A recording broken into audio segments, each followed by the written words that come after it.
السلام علیکم حضور. وعلیکم السلام. حضور کا کوئی واقعہ یاد ہے جب لجنہ امائلہ قائم ہوئی تھی؟ مجھے اتنا پتہ ہے کہ لجنہ جب قائم ہوئی تھی میری پیدائش سے پہلے ہوئی تھی، یہ میں جانتا ہوں.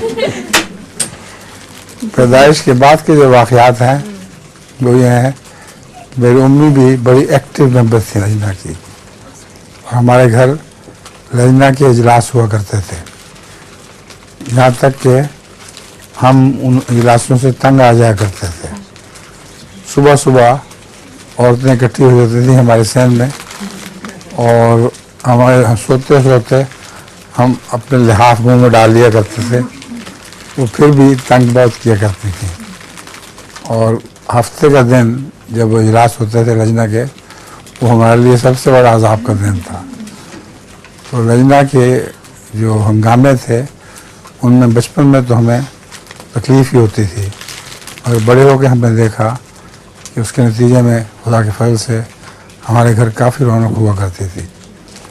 یہاں تک کہ باقاعدہ وہاں نمازیں بھی ہوا کرتی تھیں عورتوں کی.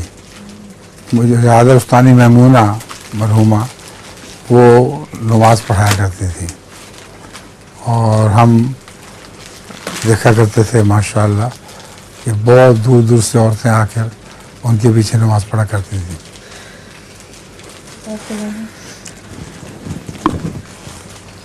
السلام